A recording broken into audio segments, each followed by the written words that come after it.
2024-cü il iqlimin müşahidə tarixində ən isti il kimi qeydə alınmışdır. Planetimizin isinməsi misli görünməmiş səviyyəyə çatmışdır. Milyonlarla insan təbii fəlakətlərdən əziyyət çəkib və iqlim dəyişikliyi yalnız güclənməyə davam edir. İqlim dəyişikliyinin səbəbləri kimi antropogen amil artıq çoxdan müəyyən edilib. Bütün bunları yaxşı bilirik. Qlobal iqlim dəyişikliyi ilə mübarizə aparmaq üçün artıq bir çox addımlar atılıb. Məsələn, bir çox ölkə atmosferə buraxdıqları karbon qazı və digər istixana qazlarının miqdarını azaltmağa çalışır. Günəş və külək enerjisi kimi təmiz enerji mənbəyi texnologiyaları tətbiq olunur. Həmçinin qırılmış meşələrin bərpasına və meşə ekosistemlərinin qorunmasına yönəlmiş layihələr tətbiq olunub. 1992-ci ildən bəri istixana qazlarının atmosferə atılmasının azaldılması ilə bağlı beynəlxalq razılaşmalarda xeyli irəliləyiş əldə etmişik. Lakin kataklizmlər yenə də çox sürətlə artır. Kimsə görülən səylərin yetərli olmadığını deyə bilər. İqlim dəyişikliyi ilə mübarizə artıq 30 ildən çoxdur davam edir. Bəs bəlkə biz hər şeyi nəzərə almamışıq. Bəlkə biz planetimiz və iqlim sisteminə təsirimiz haqqında hələ kifayət qədər bilmirik. Gəlin bu haqda düşünək. NASA'nın baş iqlimşünası Kevin Schmidt 2023-cü ildə rekord dərəcədə yüksək temperaturla bağlı narahatlığını bildirib. Onun sözlərinə görə bu temperatur göstəriciləri təkcə əvvəlki rekordları qırmayıb, həm də göstərib ki, planetin isinməsinə səbəb olan və əvvəlki uzunmüddətli modellərin trendlərindən kənara çıxan naməlum amillər mövcuddur. Başqa sözlə, planetin qızmasına təsir edən hələ də tam nəzərə almadığımız əlavə amillər var. Aparıcı nüfuzlu alimlər bizə bildirirlər ki, artıq planetin isinməsinə səbəb olan əlavə bir X faktoru mövcuddur. Gəlin bu haqda düşünək. Bəlkə də o qədər də naməlum deyil. Yer kürəsinin qızma sistemində bir neçə əsas element mövcuddur. Bunlar günəş, istilik qəbul edən səth və istixana qazları ilə zəngin olan atmosferdir. İstixana qazları bizə artıq məlumdur. Günəş sabit bir istilik mənbəyidir və fəsillərə görə müxtəlif bölgələrə fərqli miqdarda enerji göndərir. Biz artıq atmosferin istiliyə necə təsir etdiyini bilirik. O halda, bəlkə də yerin əlavə isinmə faktoru onun səthində gizlənir. Bəs yer səthinin ən böyük hissəsini nə təşkil edir? Dünya okeanı yer səthinin təxminən 71%-ni örtür və planetdəki bütün suyun 97%-dən çoxunu özündə cəmləşdirir. Okean heyrətamizdir. O bizim həyatımızdır. O bizə oksigen verir və milyonlarla canlının yaşayış məskənidir. Dünya okeanı təkcə həyatın beşiyi deyil, həm də iqlimin tənzimləyicisidir. O, əsrlər boyu atmosferin temperaturunu tənzimləyərək planetimizin balansını qoruyub. Amma bugün o özü bizim onun qorumağımıza ehtiyac duyur. Əks halda biz hər şeyi itirmək riski ilə üzləşirik. Bəs əgər mühüm əlavə dəyişikliklər təkcə bizim istixana qazları əlavə etdiyimiz atmosferdə deyil, həm də günəş tərəfindən qızdırılan ən böyük səth olan okeanda da baş veribsə, okean günəşdən böyük miqdarda istilik udur və saxlayır. Su yavaş qızır və havadan daha uzun müddət istiliyi saxlaya bilir. Bu, yer kürəsində temperatur dəyişikliklərini yumşaltmağa kömək edir. Bu, əslində yer kürəsinin termostatıdır. Gəlin, onun diaqnostikasını aparaq. 2023-cü ildə okean səthinin temperaturu müşahidə tarixi boyunca ən yüksək səviyyəyə çatdı. 2024-cü il isə artıq 2023-cü ilin bütün rekordlarını üstələyir. Beynəlxalq Alimlər Qrupunun 2020-ci il məlumatlarına görə son 30 il ərzində okeanın isinmə sürəti düz 450% artıb. Bu, həqiqətən də şok edicidir. Alimlər hesablayıblar ki, okeanın hazırki sürətlə qızması üçün ildə hər saniyə Hiroşimaya atılmış 7 atom bombasının partlamasına bərabər enerji lazımdır. Təsəvvür edin. Bu necə inanılmaz bir enerji miqdarına bərabərdir və sual yaranır. Bu qədər enerji hardan gəlib? Alimlər yer səthinin isinməsini ölçə biliblər. və bu istiləşmə bizə məlum olan iqlim modellərində nəzərə alınıb. Lakin okean səthi əslində dünya okeanındakı ümumi su həcminin cəmi təxminən 1/1000 qədərini təşkil edir. Bəlkə də yeri qızdıran əsas naməlum amil faktor X qalan 99,9% təşkil edən okean dərinliklərində gizlənib. Baxın, onda iki variantımız var. Birinci variant. Fərz edək ki, okeana hardansa daha çox istilik daxil olmağa başlayıb. Hələlik bu istiliyin hardan gəlməsinin sualına toxunmayaq və ikinci variant. Okeanın hansısa xüsusiyyəti dəyişib və o, əvvəlkindən daha çox istilik yığmağa başlayıb. Yəni, onu əvvəlki kimi özündən xaric etmir. Əgər bunu obrazlı şəkildə təsəvvür etsək, əvvəllər okean qaynar su dolu bir stəkan kimi idi. İstiliyini atmosferə ötürürdü. Bəs əgər indi okean adi stəkan kimi deyil, isti şorba olan bir termos kimi işləyirsə və istiliyi əvvəlki qədər ötürə bilmirsə, düşünün. Axı, biz okeanın suyuna müəyyən maddələr əlavə etdik ki, o şorbaya çevrilsin. Dünya okeanı heç vaxt indiki qədər çirklənməmişdi. Hər il hasilat, nəqliyyat, tanker qəzaları, çay və sənaye toplantıları nəticəsində okeana 30 milyon tona qədər neft qarışır. Neft və neft məhsulları ilə dünya okeanının çirklənməsi problemin yalnız yarısıdır. Daha böyük təhlükə isə neftdən istehsal etməyi öyrəndiyimiz materiallardan gəlir. Söhbət plastikdən gedir. Hazırda okeanın yalnız səthində olan plastik adlandırılan ümumi sahəsi artıq ABŞ və Avstraliyanın birlikdə ərazisinə bərabərdir. Bunu bir daha təkrarlayırıq. ABŞ və Avstraliyanın birlikdə ərazisinə bərabərdir. Okeanları biz bu dərəcədə çirkləndirmişik. Alimlərin qiymətləndirmələrinə görə okeanlarda 75 milyon tondan 199 milyon tona qədər plastik tullantı var və hər il dəniz mühitinə təxminən 15 milyon ton plastik atılır. Bunu hər il okeana 6700 plastiklə dolu Olimpiya hovuzunun boşaldılması ilə müqayisə etmək olar.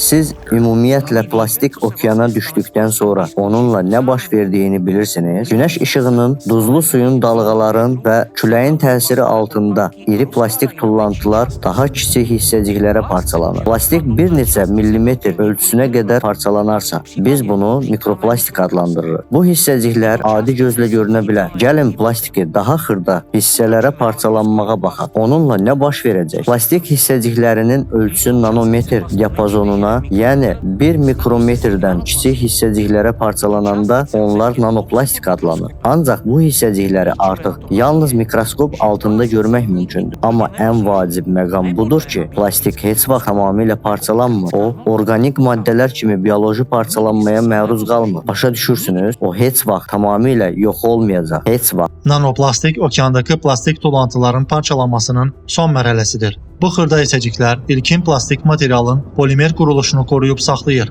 lakin kiçik ölçülərinə görə yeni xüsusiyyətlər əldə edirlər. Məsələn, onlar asanlıqla canlı orqanizmlərin toxumalarına nüfuz edə, bioloji bariyerləri aşa, dəniz ekosistemlərinin qida zəncirlərinə daxil ola və orqanizmlərin toxumalarında toplana bilər. Plastik tullantıların yüksək konsentrasiyada toplandığı ərazilər plastik şorba adlanır. Axı biz məhz bu şorbadan danışırdıq. Əvvəllər termosumuzda təmiz dəniz suyu var idi. İndi isə orada plastik şorba mövcuddur. Burada vacib bir sual yaranır. Suda nanoplastikin artması onun istilik xassələrinə necə təsir edir? Gəlin 1950-ci ildən bəri istehsal olunan plastiklərin müxtəlif növlərinə, okeandakı makroplastiklərin ümumi miqdarına və dünya okeanının temperatur dəyişikliyinə dair qrafiklərə nəzər salın. Baxın, onların hamısı eyni anda və həndəsi silsilə ilə artır. Bu sizcə plastik tullantıların okeanın istiliyi saxlama qabiliyyətinə ciddi təsir göstərdiyini bildirmirmi? Mikroplastik özünə məxsus tərkibinə görə xüsusi bir xassəyə malikdir. O, okeanın istilik keçirmə qabiliyyətini pozur. Okeanın bu funksiyasının pozulmasının əsas səbəbi antropogen amildir. Daha dəqiq desək, bizim yaratdığımız və indi okeanın hər yerində olan plastikdir. Nəticədə okean artıq istiliyi xaric etmək əvəzinə planetimizin istiliyini saxlayan bir isti yorğana çevrilib. Halbuki yer kürəsinin hazırda təcili soyumağa ehtiyacı var. Nanoplastikin okeandakı suyun istilik keçirmə qabiliyyətinə təsiri alimlər tərəfindən hələ də aktiv şəkildə araşdırılan bir mövzudur. Hal-hazırda bilgilərimizə əsasən bir neçə fərziyyə mövcuddur. Birincisi, nanoplastik hissəcikləri su molekulları arasındakı bağların quruluşunu poza bilər ki, bu da suyun istilik keçirmə qabiliyyətinə mikro səviyyədə təsir göstərə bilər. İkincisi, nanoplastik suyun səthində nazik bir təbəqə yarada bilər. Bu da okean ilə atmosfer arasında istilik mübadiləsini poza bilər. Üçüncüsü, nanoplastik sudakı digər hissəciklərə qarşılıqlı əlaqəyə girərək iri hissəciklər, aqreqatlar yarada bilər və bununla da su mühitinə istiliyin hərəkətinə təsir göstərə bilər. Tüm bunlar göstərir ki, nanoplastik okeanın istilik keçirmə xüsusiyyətinə mütləq təsir edir və görünür, biz insanlar hələ onun təsirini nə qədər güclü olduğunu tam dərk etmirik. Bütün bu neft, mikroplastik və digər kimyəvi maddələrlə çirklənmə okean suyunun daha da turşulaşmasına səbəb olur. Bilirsinizmi? Okeanın turşulaşması sadəcə bir problem deyil. Bu, həm də mikroplastikin daha sürətlə nanoplastika parçalanmasının əsas səbəbindən biridir. Nəticədə bu istiliyin okeanda daha çox toplanması ilə bağlı vəziyyəti daha da çətinləşdirir. Bundan əlavə, yanacaq yandırmaq və plastik istehsalı üçün metan və neft kimi karbohidrogenlərin istifadəsi planetimizin ekoloji vəziyyətini daha da pisləşdirib. İstixana qazları atmosferi isidir. O da öz növbəsində okean səthini qızdırır. Bu həm atmosferdə, həm də okeanda artıq istiliyin toplanmasına səbəb olur və nəticədə buxarlanma artır, atmosferdə rütubət yüksəlir. Beləliklə, biz bir növ qapalı dairəyə düşürük. Okeanların vəziyyəti pisləşir. Bu atmosferə təsir edir. Atmosfer isə əks təsir göstərərək okeanlara yenidən təsir edir və təbii fəlakətlər getdikcə artır. Bunun qarşısını almaq üçün tədbirlər görülməlidir. Okeanı nə qızdırır sualına cavab verərkən biz yalnız bir variantı nəzərdən keçirdik.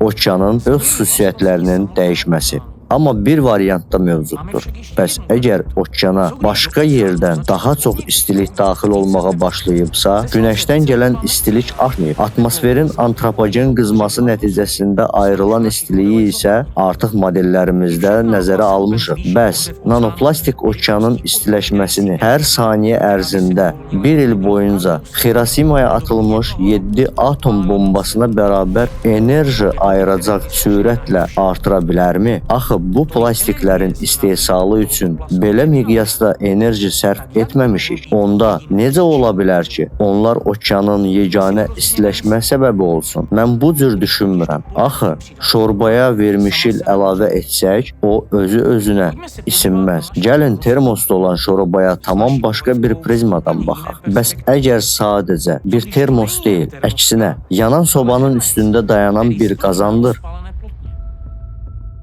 ABŞ-dan olan alimlər qrupu müəyyən edib ki, son 60 il ərzində okeanın orta dərinlikləri əvvəlki 10.000 illə müqayisədə 15 dəfə sürətli qızır. Üstəlik, okeanın istiləşməsi hər il daha da sürətlənir. Günəş şüalarının çata bilmədiyi bu dərinliklərdə temperaturun yüksəlməsi üçün isə nəyi miqdarda enerji tələb olunur?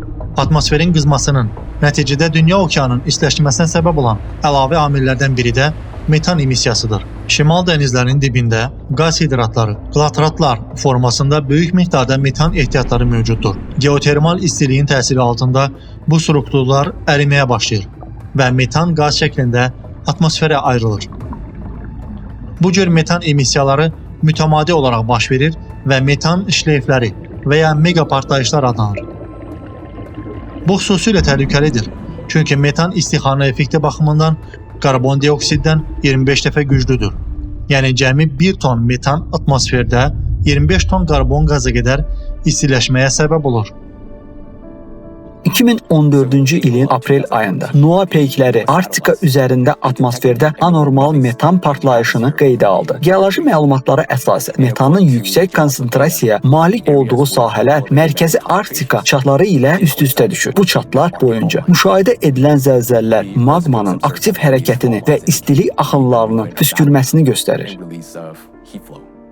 Metan emissiyaları qaz qovucuqları kimi sanki şorba olan qazanın dibindən qalxırlar. Çünki qazanın alt hissəsi isinir. Bəs bizim qazanımızın dibindəki su necə? Əgər istilik aşağıdan gəlirsə, deməli aşağıdakı su da isinəcək. Elə deyilmi? Məhz belədir və artıq bunu kifayət qədər çox araşdırmalar təsdiqləyir.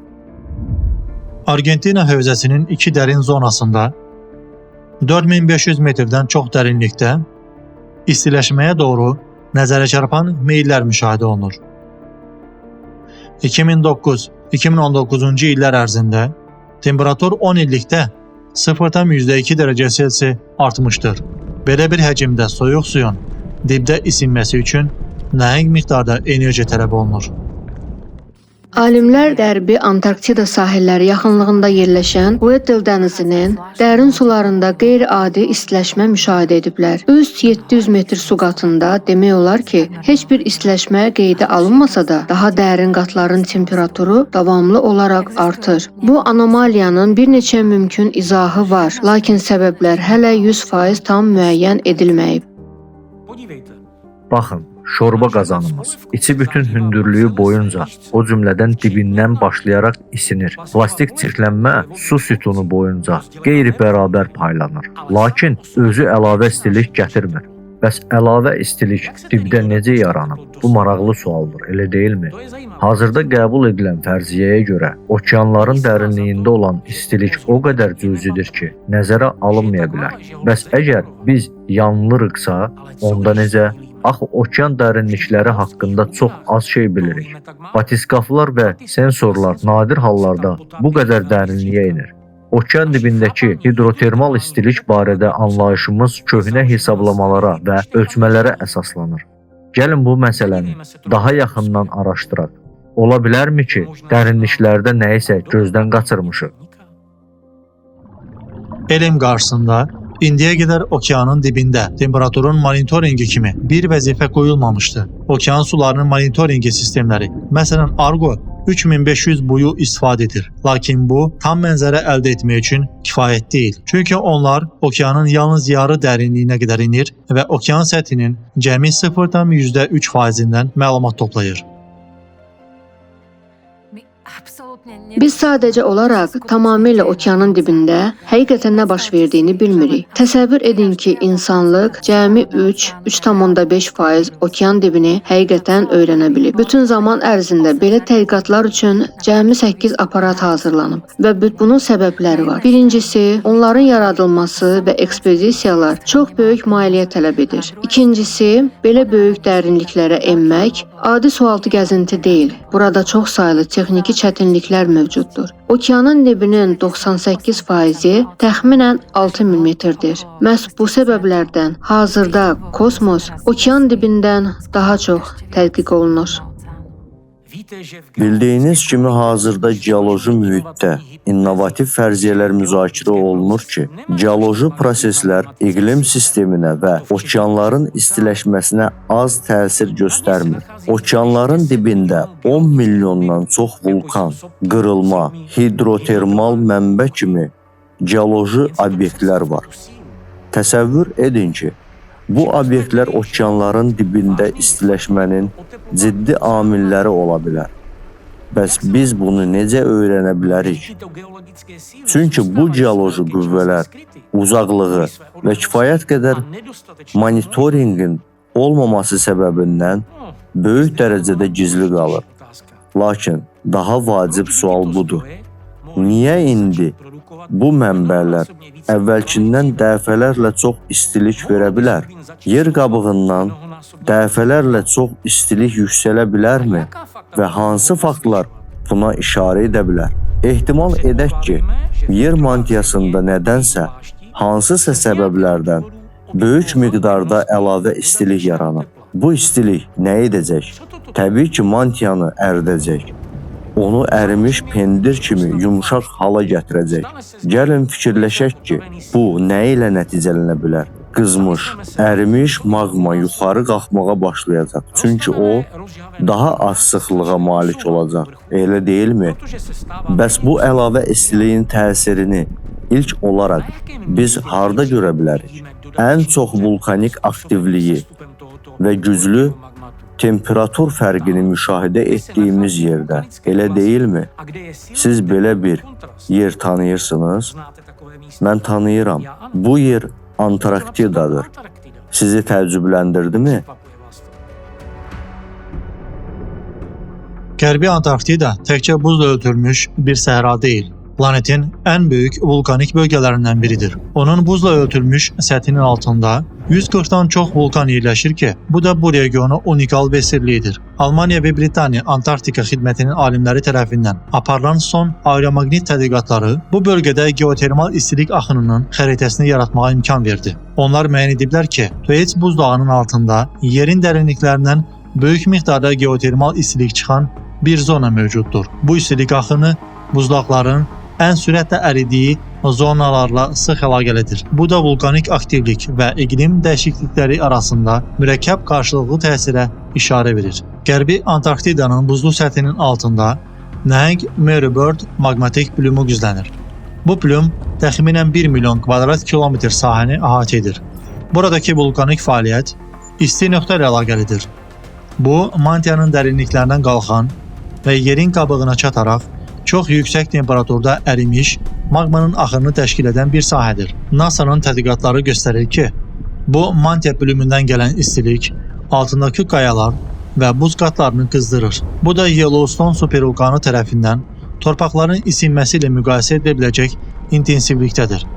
Qırılmalar olduğu ərazilərdə istilik axını kvadrat metrə 180 millivata çatır.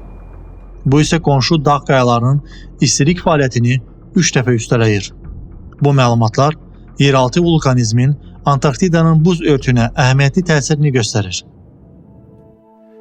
Yapon, Rusiya və Almaniya alimlərin müstəqil tədqiqatlarına görə Qrenlandiyanın mərkəzi hissəsinin altında Antarktidada olduğu kimi maqmatik plüm mövcuddur və bu son illərdə buzlaqların sürətlənən əriməsinin səbəbi ola bilər. Həqiqətən də təəccüblüdür ki, çaylar və göllər yalnız Qrenlandiya buz örtüyünün səthində deyil, həm də 1,5 kilometr qalınlığa çatan buzlağın altındadır.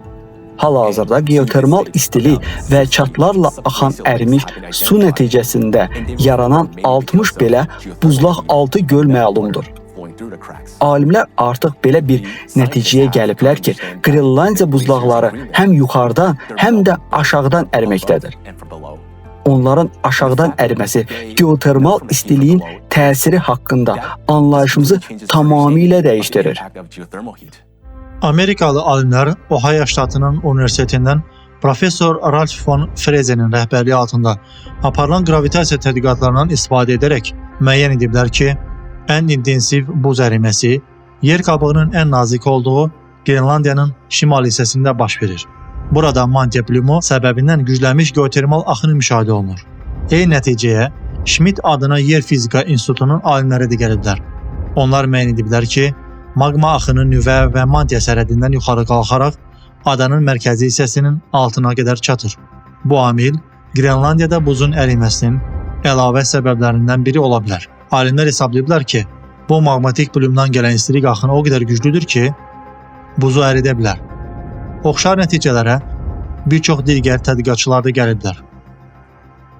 Görürsünüzmü? Son 30 il ərzində Antarktida və Qrenlandiya buzlaqları qeyri-adi sürətlə əriməyə başlayıb. Alimlər artıq hesablayıblar ki, hazırda Qrenlandiyada buz son 12.000 il ərzində heç vaxt olmadığı qədər sürətlə əriyir. Məgər bu təəccüblü deyilmi? Yəni, anormal dərəcədə isinmiş okeanla yanaşı, anormal sürətlə əriyən buzlaqları da müşahidə edirik. Üstəlik, onlar aşağıdan yuxarıya doğru artan geotermal istilik axını səbəbindən əriyir. Buzlaqlar sanki qızan sobanın üstünə qoyulmuş dondurma kimidir. İndi isə bir anlıq bu barədə düşünün. Əgər yer qatının dərinliklərində istilik artıbsa və bu maqmanı əridərək onu daha maye halına gətirirsə, biz bunun təsirlərini daha harda görə bilərik? Axı, maye maqma qızdırılmış bal kimi vulkanların kraterlərindən çölə axmağa başlamalıdır. Müasir dövrdə vulkanik aktivliklə bağlı hər şey qaydasındadırmı? Sual ritorikdir.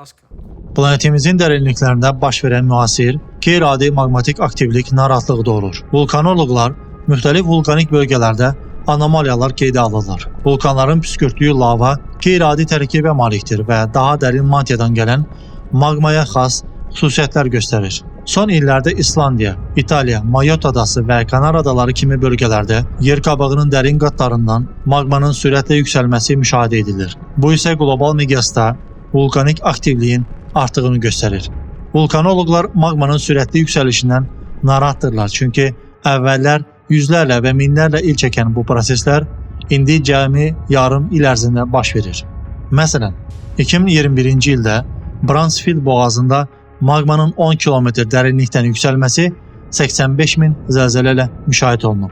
Bu bölgədə yer qabığının qalınlığı 15 kilometrdir və artıq 10 kilometri aktiv maqma tərəfindən əridilib. Maqmanın sürətlə qalxması yer daxilində təhlükəli proseslərin getdiyini göstərir. Vulkanların aktivləşməsi isə planetin dərinliklərində toplanan böyük enerjinin səthə çıxmağa can atdığını sübut edir. Bilirsiniz, son 10 illiklərdə yer kürəsinin dərinliklərində ciddi dəyişikliklər baş verir və bu məni çox narahat edir. Maqmatik aktivlik güclənir və bu sadəcə söz deyil. Biz vulkanlar və supervulkanlar ətrafında zəlzələlərin sayının artdığını müşahidə edirik. İtaliyadakı Campi Flegrei, Yeni Zelandiyadakı Taupo, Amerika Birləşmiş Ştatlarındakı Yellowstone və digər bir çox vulkan bölgələrində seismik aktivliyin yüksəlməsi açıq şəkildə maqmatik proseslərin fəallaşdığını göstərir. Maqmatik kameralar olur, bu isə onların püskürməyə hazırlaşdığını göstərə bilər. Nəzərə alsaq ki, bunlar sadə vulkanlar deyil, məhz super vulkanlardır. Yəni onların püskürməsi qlobal miqyasda fəlakətli nəticələrə səbəb ola bilər. Bu isə həqiqətən narahatlıq doğurur. Bilirsinizmi? Seismik aktivlik təkcə vulkan bölgələrində deyil, eyni zamanda okean dibində də artır. Ən maraqlısı isə budur ki, bu proses qısa və gözlənilməz şəkildə baş verir. Maryland Universitetinin okeanoloqu professor Arthur Viterita qeyd edib ki, 1995-ci ildən bəri orta okean silsilələri boyunca dəniz dibində baş verən zəlzələlərin sayı əhəmiyyətli dərəcədə artıb. Ən maraqlı məqam isə budur. Bu artım qlobal temperaturun yüksəlməsi ilə çox yaxşı üst-üstə düşür. Korrelyasiya əmsalı 0.7-dir. Baxmayaraq ki, temperatur qrafiki seismik aktivlikdən təxminən 2 il geridə qalır. Görünür, bu silsilələr boyunca artan seismik və vulkanik aktivlik hidrotermal sualtı püskürmələri gücləndirir. Nəticədə okeanın isinməsinə təsir göstərir. Bu isə öz növbəsində istixana qazlarının atılmasına və atmosferin daha da isinməsinə səbəb olur. Əgər bütün bu amilləri bir yerə toplasaq, görünən odur ki, həqiqətən də müşahidə etdiyimiz tüm bu proseslər bir-biri ilə sıx əlaqəlidir. Vulkan püskürmələri və zəlzələlər tez-tez bir-biri ilə sıx əlaqəli olur. Məsələn, Sakit Okean Orlu halqası. Bu zona təkcə güclü vulkanik aktivliyi ilə deyil, həm də yer kürəsinin ən seismik aktiv bölgəsi kimi tanınır. Əgər okean dibində plitələrin sərhədləri boyunca zəlzələlərin sayı artırsa, o zaman məntiqə uyğundur ki, bu artım plitələrin əks tərəflərində də baş versin. Elə deyilmi? Bəs bilirsinizmi, Sakit Okean regionunda seismik aktivlik nə yerdədir? Son 30 il ərzində bu aktivlik 2 dəfə artıb. Bu artım həqiqətən də heyrətamiz bir göstəricidir və bu sensorlarla bağlı deyil. Çünki güclü zəlzələlərin sayı artır və bu artım nə sensorların sayının, nə də onların həssaslığının yüksəlməsinin nəticəsidir. Bəyən bu təəccüblü deyilmi? Müasir dövrdə biz tarixi məlumatlarla müqayisədə güclü zəlzələlərin tezliyinin misilsiz eksponensial artımını müşahidə edirik. USGS-in məlumatlarının təhlili göstərir ki, 2000-ci illərə qədər hər il cəmi 1-2 güclü, 6 və daha yüksək magnitudalı zəlzələ baş verirdi. Bugün isə onların sayı 8 dəfə artıb. Üstəlik, zəlzələlər əvvəllər seismik fəallığı ilə tanınmayan regionlarda da baş verməyə başlayıb. Son 10 illiklərə aid seismiklik xəritələri seismik hadisələrin coğrafi miqyasının genişləndiyini açıq şəkildə nümayiş etdirir. İndi onlar təkcə litosfer plitələrinin sərhədləri ilə məhdudlaşmır, həm də sabit platformalar daxilində meydana gəlir. Bəziləri hesab edir ki, zəlzələlərin sayının artması seismik sensorlar şəbəkəsinin genişlənməsi ilə bağlıdır və əslində hadisələrin real sayında artım yoxdur.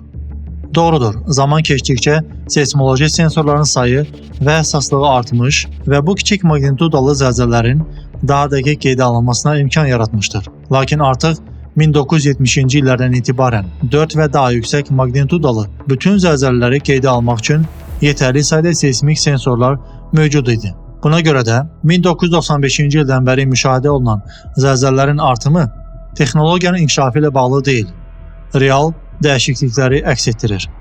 Son 25 il ərzində seismik aktivlik əhəmiyyətli dərəcədə artmış və artmaqda davam edir. Magnitudası 5 və daha yüksək olan zəlzələlərin artımı da Beynəlxalq Seismoloji Mərkəzi məlumatları ilə təsdiqlənir. Beləliklə biz planetin dərinliklərində nələrsə baş verdiyini göstərən bir sıra amilləri müşahidə edirik. Narahatlıq doğuran prosesləri, hansılar ki, yerin dərinliklərində istiliyin artması ilə əlaqələndirilir. Yer qabığı bu istilik artımına müxtəlif cür reaksiya verir. Görünür, o adi haldan daha çox qızır. Vulkanlar isə əvvəlkindən fərqli dərəcədə maye və dərin mənşəli lava püskürdür. Zəlzələlərin sayı və gücü artır. Sadə dillə desək, yer qabığı daxildən gələn təzyiqə tab gətirə bilmir. Sanki çatlayır və çox güman ki, bu ərimiş maqmanın təsiri ilə baş verir. Bəs mantiyada nə baş verdiyini bilə bilərikmi? Orada hansısa dəyişikliklər varmı? Məlum olur ki, bəli, edə bilərik. Bu məsələdə bizə dərin fokuslu zəlzələlər kömək edir. Dərin fokuslu zəlzələlər 300 km qədər dərinliklərdə baş verən və bəzən yer kürəsinin səthindən 750 km dərinliyə qədər çata bilən unikal seismik hadisələrdir. Bu hadisələr çox yüksək təzyiq və temperatur şəraitində baş verir. Proqnozlara görə belə şəraitdə mantia maddəsi kövrək şəkildə deyil, plastik formada deformasiya uğramalıdır. Buna görə də bu zəlzələlərin yaranması alimlər üçün hələ də sirr olaraq qalır. Bununla belə, onlar mütəmadi olaraq qeydə alınır və aktiv şəkildə elmi tədqiqatların mövzusu olaraq qalır. 1995-ci ildən etibarən dərin fokuslu zəlzələlərin sayı sürətlə artmağa başlayır və bu, digər geodinamik anomaliyalarla paralel olaraq baş verir. Son illərdə belə zəlzələlərin tezliyinin artması planetimizin dərinliklərində güclənmiş maqmatik fəallıqla əlaqələndirilir.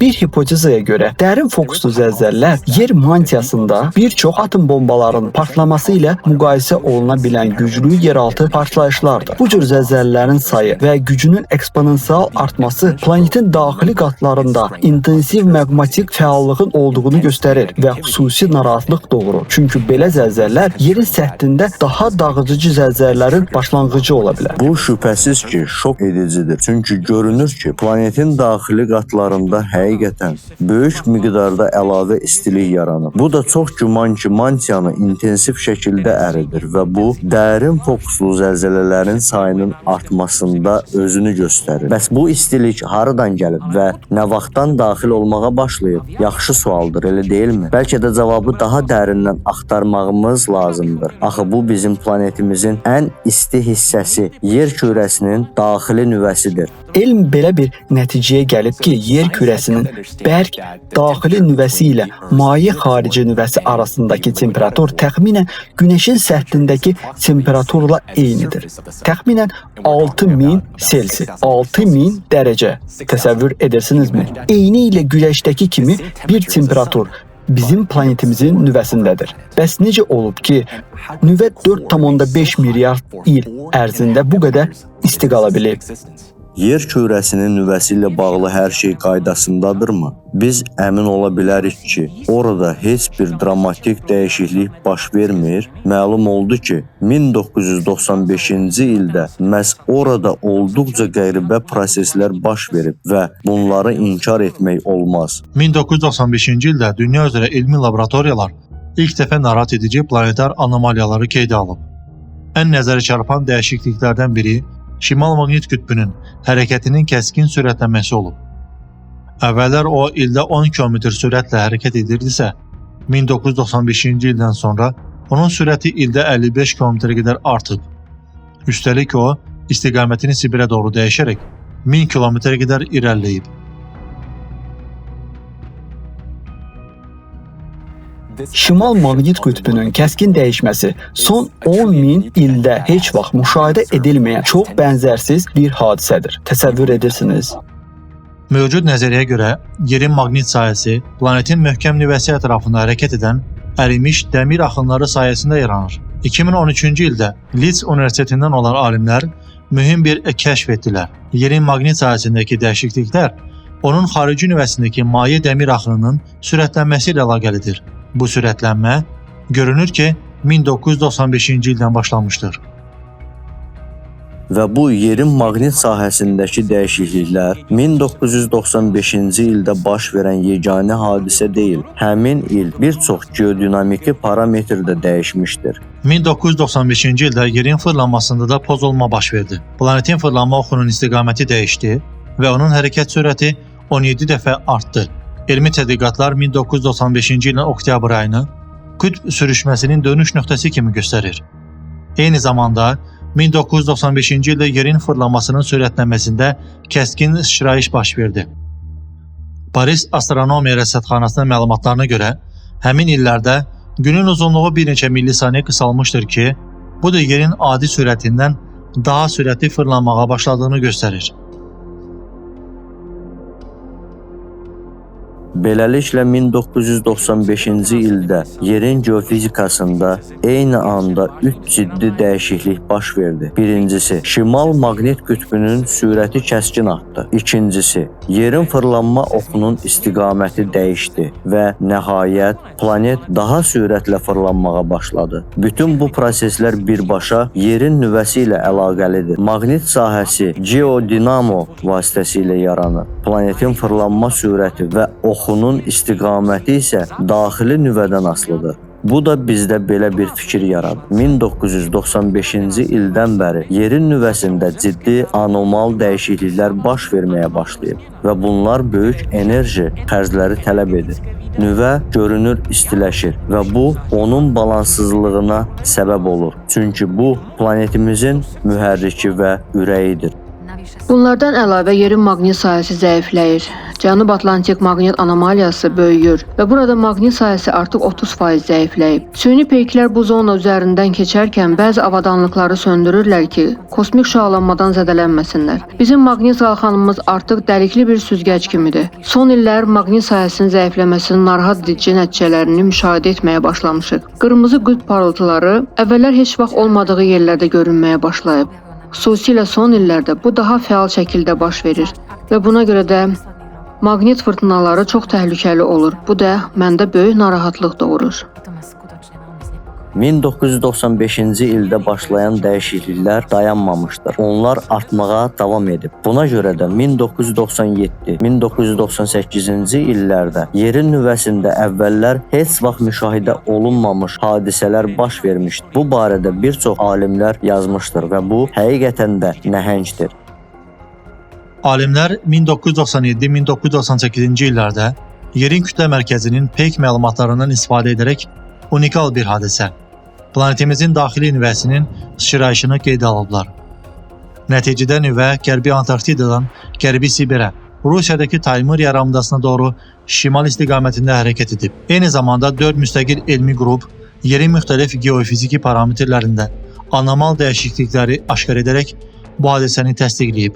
Fizika riyaziyyat elmləri doktoru Yuri Barkin, texnika elmləri doktoru Gennadiy Smolkov, coğrafiya elmləri doktoru Mikhail Arushanov, Rusiya Elmlər Akademiyasının akademiki Viktor Xayn və bir çox başqa alimlərə görə 1998-ci ildə nüvənin sıçrayışı yerin bütün təbəqələrindəki dəyişikliklərin səbəbi olmuşdur. Ölçüləri ayla müqayisə edilən yer nüvəsinin əhəmiyyətli dərəcədə yer dəyişməsi həqiqətən də düşündürücüdür. Belə anomaliyaları yer kürəsinin daxili strukturunda yarada bilən qüvvələr haradan qaynaqlanır? Görünür ki, nüvə hazırda müəyyən bir disbalans yaşayır və qızır. Bununla paralel olaraq geotermal axının artdığını, vulkanik və tektonik proseslərin aktivləşdiyini, həmçinin bu qeyri-adi qütb parıltılarının müşahidə edirik. Və ən narahat edici məqam odur ki, biz okeanın nəhəng dərəcədə isinməsini və bunun nəticəsində iqlim fəlakətlərinin, daşqınların, qasırğaların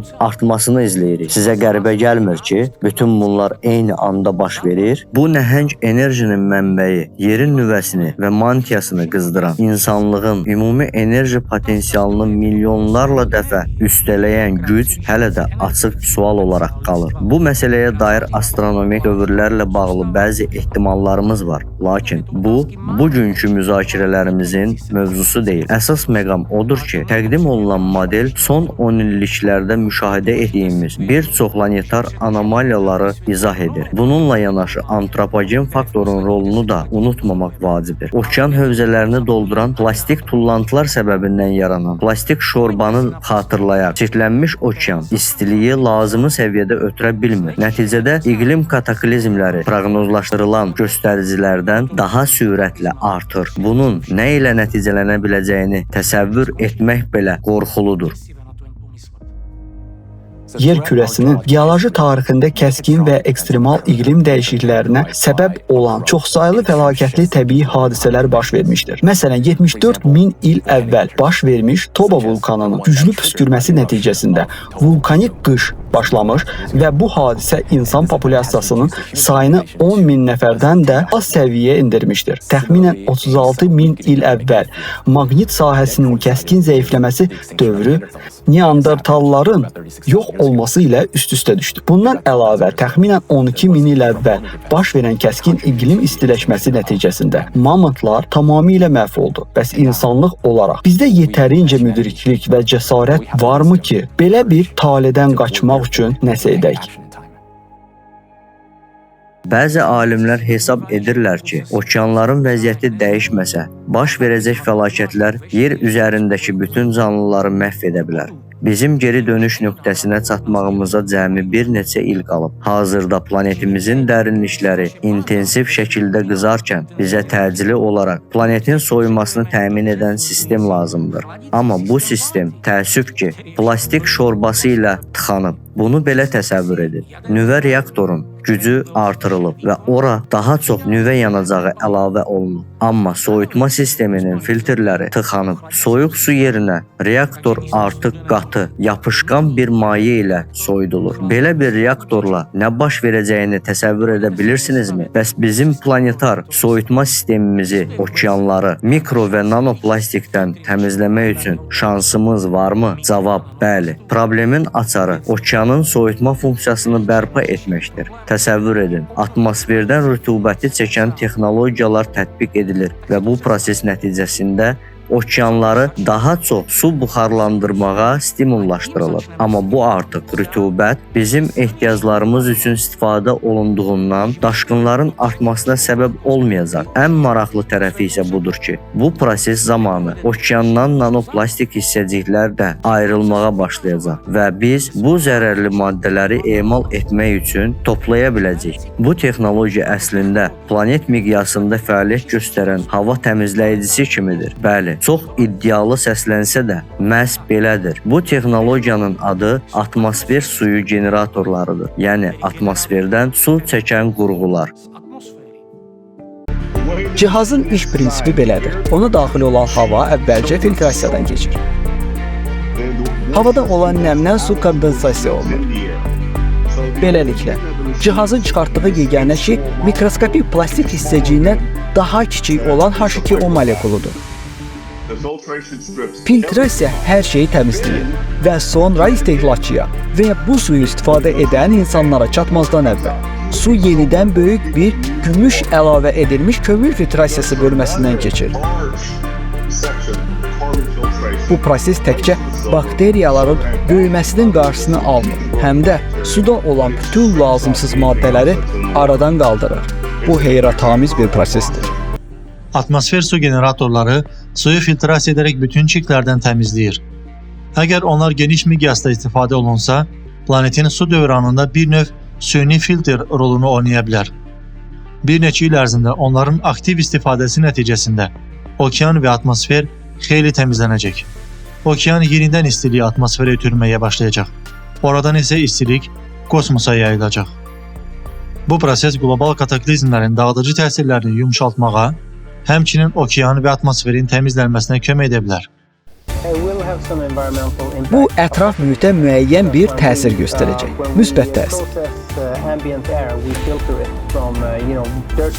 Axı atmosfer havasını çevirdikdə biz eyni zamanda ondan çirkləndirici maddələri də, məsələn, smog, emisiya qazları, qum və havada uçan hər şeyi də filtrdən keçiririk. və bu təsirin yalnız bir nümunəsidir. Ətraf mühitdəki və ya atmosferdəki suyun tərkibinə gəldikdə isə dediyim kimi, atmosferin təbii balansını pozmaq tamamilə mümkün deyil. Çünki o çox böyük və çox nəhəngdir. Mənim bu texnologiya çox xoşuma gəlir. Bu içməli su çatışmazlığı probleminin ekoloji cəhətdən təmiz bir həll yoludur. Onları həm evdə, həm də iri müəssisələrdə, kənd təsərrüfatında və ya sahə şəraitində istifadə etmək mümkündür. Xüsusilə su resurslarının çatışmadığı bölgələrdə təmiz içməli suya tələbat təmin etmək üçün həqiqətən innovativ bir həll yoludur. Bu istənilən yerdə su yaratmağa imkan verən bir texnologiyadır. Çünki bu texnologiyanın prinsipi qızdırma və soyutma sayəsində kondensatın əmələ gəlməsidir. Buna görə də ölüm vadisində Nevadada və ya Sahara səhrasında olsa belə orada su yarada bilərik. Yəni planetin istənilən nöqtəsində su yarada bilərik. Razılaşın ki, hər evdə atmosfer su generatorundan istifadə edərək sizə bir daha plastik qablardan istifadə etmək lazım olmayacaq. Beləliklə, atmosfer su generatorundan istifadə edərək biz su problemini həll edəcəyik. Plastik istehsalın zərərini azaldacaq. Nəqliyyatın karbon dioksid emissiyalarını azaldacaq və ətraf mühiti təbii dövrünə qayıtmasına kömək edəcək. Bundan əlavə, intensiv buxarlanma zamanı okean soyuyur. Bu, yay istisində bədənimizi sərinləşdirən tərin buxarlanmasına bənzəyir. Buna görə də atmosfer su generatorlarından kütləvi şəkildə istifadə olunsa, atmosfer daha az rütubətli və daha sərin olacaq. Nəticədə qasırğalar və fırtınalar daha zəif olacaq. Bugün müşahidə etdiyimiz ekstremal yağıntıların sayı və tezliyi azalacaq. Bu milyonlarla insanın həyatını xilas edə və milyardlarla dollar ziyanın qarşısını ala bilər. Bu, bizə artıq indi lazım olan bir həll yoludur. Mən hər hansı bir yerdə atmosferdən su çıxaran generator yerləşdirməyə imkan verən texnologiyanı layihələndirib hazırladım. Bu generator gündə 100 min litrdən çox su istehsal edə bilər. 200 min litr gündəlik istehsal isə artıq çətin deyil. Sadəcə hər şeyi yaxşı düşünmək lazımdır. Hətta 8 milyard insanın hər biri atmosferdən 100 litr su çıxarsa belə, bu miqdar buxarlanma hesabına tamamilə bərpa olunacaq. Biz buna doğru getməliyik. Axı bu su təmizdir və hər yerdə hər kəs üçün əlçatandır. Və mən hesab edirəm ki, dünyamız nəhayət ki, bu alternativ mənbəni kəşf etdi. Bu möhtəşəm bir texnologiyadır, lakin onun da məhdudiyyətləri var. Bu enerji istehlakıdır. İstehsalçılar hazırda qurğularını daha qənaətcil və səmərəli etmək üçün baş sındırırlar. Onlar günəş panelləri quraşdırırlar və bu kiçik generatorlar üçün işləyir. Lakin sənaye miqyasında, xüsusilə qlobal iqlim dəyişiklikləri şəraitində bu həmişə effektiv olmur və həssas ola bilər. Bizə güclü, ekoloji cəhətdən təmiz və ən əsası ucuz enerji mənbəyi lazımdır. Okeanın qlobal miqyasda təmizlənməsi prosesinə başlamaq üçün bütün suyu yalnız atmosferdən əldə etməliyik. Bu gün hətta su generatorlarının istehsalçılarına belə bir vəzifə çox iddialı görünə bilər. Lakin alternativ enerji mənbəyi ortaya çıxdığı anda atmosfer generatorlarından dünyanın hər yerində istifadə edilməsi sadəcə zaman məsələsi olacaq. Bu, hər şeyin tam həlli olmasa da doğru istiqamətə vacib bir addımdır. Yalnız bu şəkildə biz kataklizmləri dayandırmaq və yer kürəsini gələcək nəsillərə qorumaq üçün lazım olan vaxtı qazana bilər. Bu, həqiqətən də qlobal bir layihədir. Planetimizi və bütün bəşəriyyəti xilas etmək üçün əsas açarlardan biridir. Atmosfer su generatorları həqiqətən ümidverici bir texnologiyadır. Lakin o, kompleks yanaşmanın bir hissəsi olmalıdır. Birinci addım tamamilə atmosfer su generatorlarına keçmək və yerüstü və yeraltı su mənbələrindən su götürməyi dayandırmaq. Belə qurğular həm içməli su, həm də sənaye ehtiyacları üçün lazım olan miqdarda su istehsal edə bilər. İkinci addım kanalizasiya sistemlərinin yenidən qurulmasıdır. Məsələn, su açıq su hövzələrinə axıdılmamalıdır. O torpaq qatlarından keçərək təmizləndikdən sonra torpağa və su hövzələrinə daxil olmalıdır. Üçüncü addım isə yanacaqsız enerji generatorlarının tətbiqidir. Onlar atmosfer su generatorları generatorlarını lazımı və əlçatan enerji ilə təmin etmək üçün son dərəcə vacibdir. Çünki su generatorları kifayət qədər çox enerji tələb edir. Su generatorları üçün rütubət təbii mənbələrdən gəlməlidir. Buna görə də açıq su anbarlarını ləğv etməliyik. Yanacaqsız enerji generatorlarının tətbiqi hidroenergetikadan asıllığımızı azaltmağa və su bəndlərini açmağa imkan verəcək. Çayların öz təbii məcralarına qaytarılması və onların axarlarının bərpası suyun durğunluğunu aradan qaldırmağa kömək edəcək və ekosistemlər yenidən canlanmağa başlayacaq. Təsəvvür edin, hesablamalara görə atmosferdən suyun bu şəkildə alınması planetdə iqlim dəyişikliyinin pisləşməsi problemini 70% həll edəcək. Tullantı suların təmizlənməsi isə daha 30% töhfə verəcək. Bu yanaşma bizə BMT Baş Assambleyası tərəfindən dayanıqlı inkişaf sahəsində təsdiqlənmiş bir neçə məqsədə eyni anda nail olmağa imkan verəcək. Biz həm iqlim dəyişikliyi ilə mübarizə apara, həm ehtiyacı olanları təmiz su ilə təmin edə, həm də ekosistemi bərpa edə bilərik. Bu sadəcə möhtəşəmdir. Baxmayaraq ki, vəziyyət ciddidir. Nikbin olmaq üçün əsaslarımız var. Düzgün yanaşma və beynəlxalq əməkdaşlıq sayəsində biz bu çətinliklərin öhdəsindən gələ bilərik. Bunlar planetin qorunması üçün əsas addımlardır. Əgər biz onları həyata keçirsək, nəticələr artıq 2-3 il ərzində görünəcək. Lakin başa düşmək vacibdir ki, iqlim dəyişiklikləri sürətlənməkdə davam edir və bu prosesi dərhal dayandırmaq mümkün deyil. Buna görə də ilk il vəziyyət bir qədər dəyişkən ola bilər. Lakin təxminən 8-14 ay ərzində hər şey sabitləşməlidir. Artıq 5-8 il sonra suyun necə təmizləndiyini görəcəyik və okeanın planetin soyudulmasında öz funksiyasını yenidən yerinə yetirdiyini müşahidə edəcəyik. Daşqınlar, quraqlıqlar, anormal küləklər və temperatur dəyişiklikləri aradan qalxacaq. İqlim daha mülayim və proqnozlaşdırıla bilən olacaq. Nəticədə atmosfer su generatorlarının tətbiqi sayəsində biz planetin qızmasının səbəblərini aradan qaldırmaq üçün bu gün son dərəcə vacib olan vaxtı qazanacağıq. Təklif olunan elmi və praktiki yanaşmalar yeni elmi-texniki inqilabın əsası ola bilər. Onlar dayanıqlı su təchizatının təmin edilməsinə və su ehtiyatlarının balanslı istifadəsinə yönəlib.